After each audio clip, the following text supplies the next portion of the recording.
What drives us to create and to tell stories is our desire to express ourselves in a visual medium.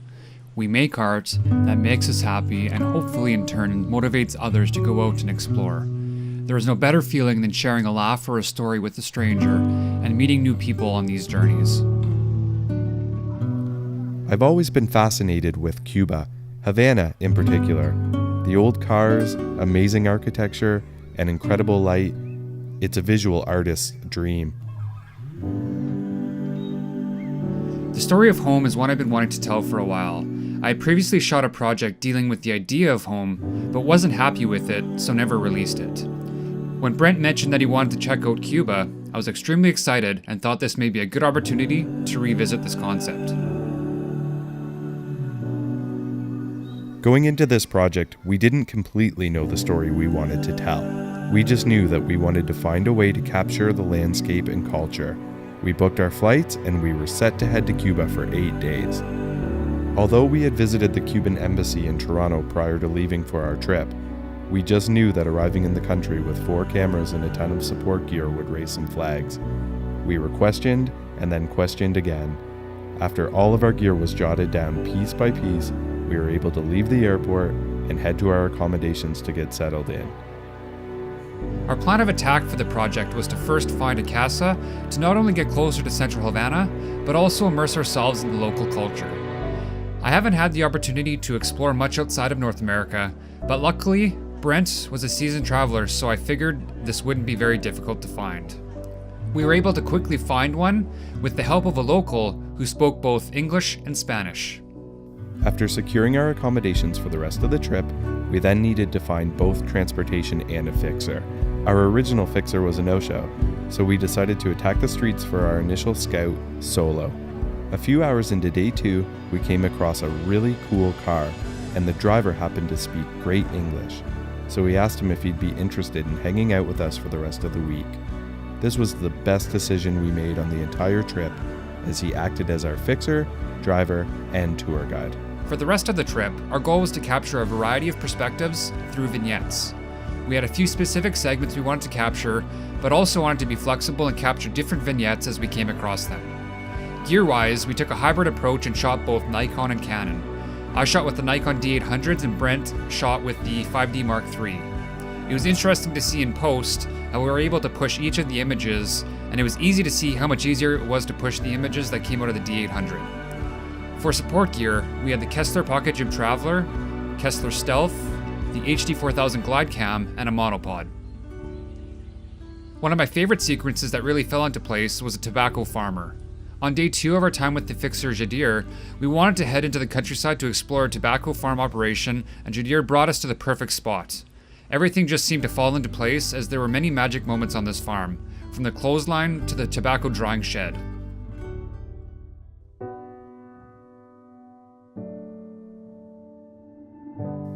This project was of a completely different approach for me.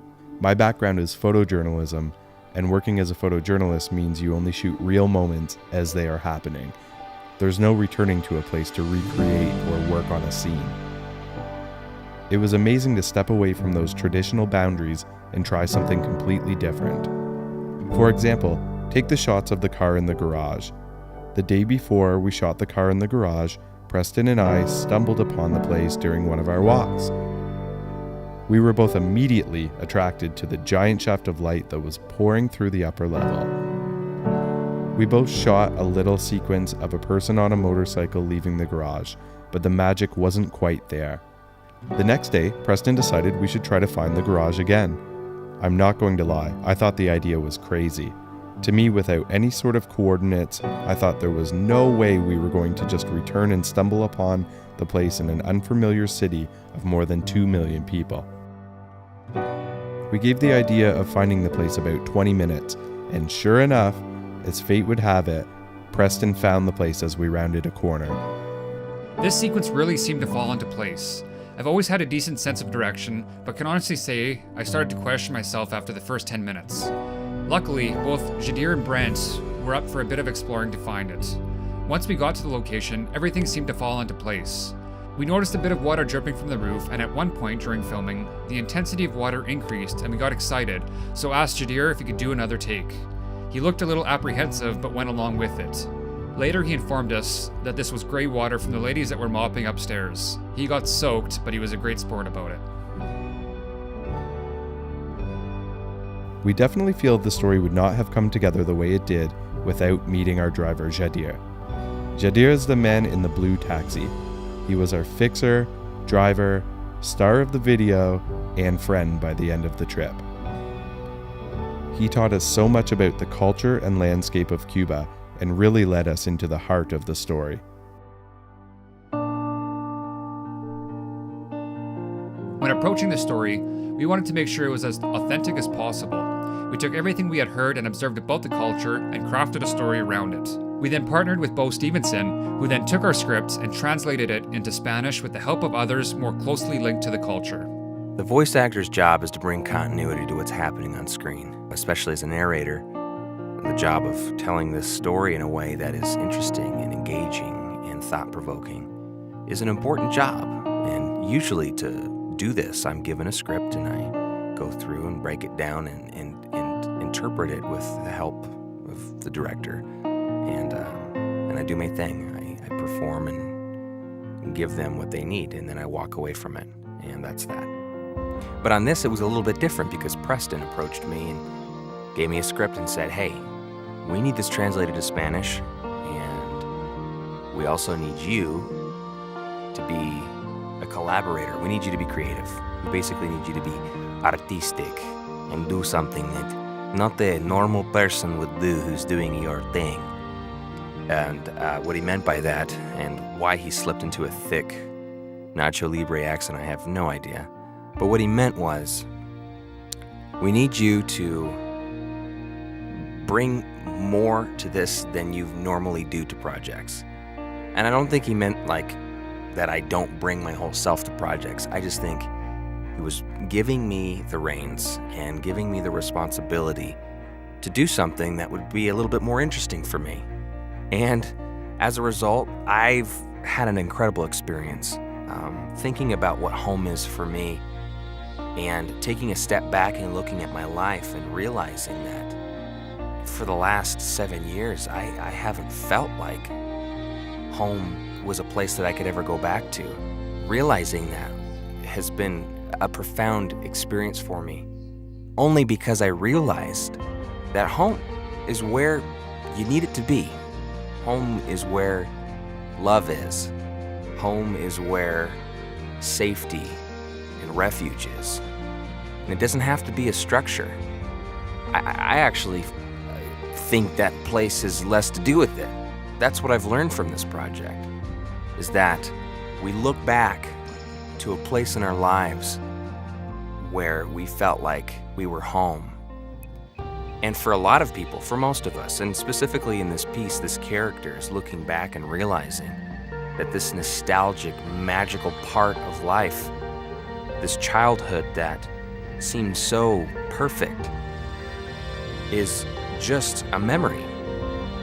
And going back to the actual place, walking through the same buildings and streets, is a bit of a letdown, realizing that the people are gone, or they've changed. Things have moved around a little bit. Maybe the air feels different. The culture has progressed or digressed, depending on how you look at things. And so, if we put too much weight on a part of our lives that's gone, I think it makes it difficult for us to grow and progress and move forward. For me, something that I've taken away from all this, in my epiphany of where home is that home is where you're happy. Home is where you feel that you belong. And for the first time in a long time, I feel like I've found that with my wife and my little daughter. She's only 4 months old. But this little tiny family of mine that's growing is teaching me what it means to be a father and a husband, and showing me what incredible happiness comes out of that. And for me, that's home. That's always been home. Those feelings, that's always been home for me. You know, when I lived in Argentina for a few years, learning Spanish and,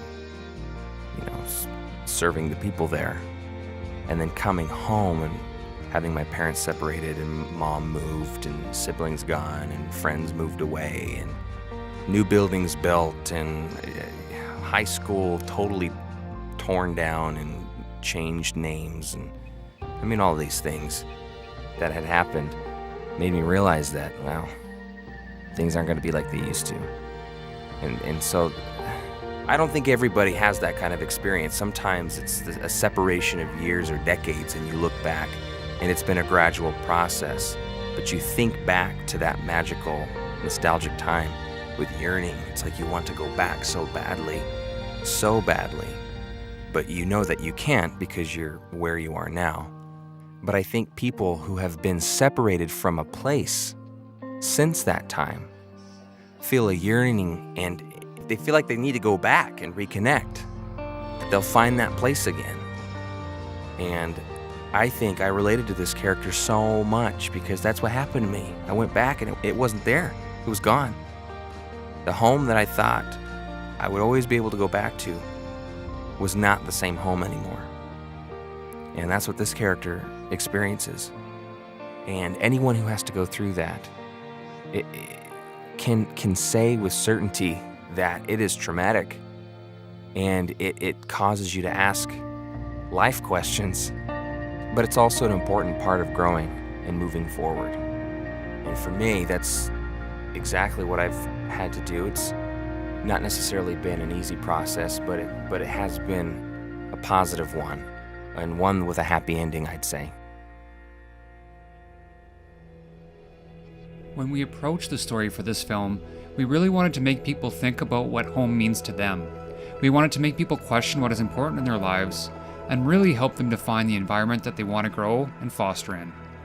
We also wanted to show the importance of developing an environment where you're able to take risks and grow with your family and friends.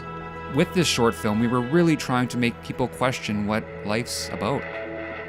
I think that people are gonna be touched by this message. They're going to be able to relate to this character. And not just people from Cuba. It doesn't matter. Anyone who has a heartbeat in their chest is going to be able to feel and think about their own lives.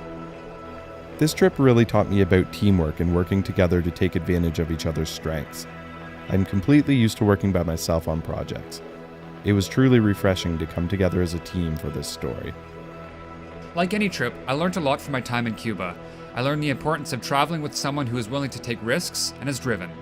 This project would not be a fraction of what it is if it wasn't for the passion and dedication of everybody involved. I've been motivated and inspired to continue to do what I love and continue to grow as an artist. This trip has truly inspired me to want to travel more and has left me with a love for Cuba and a desire to return very soon.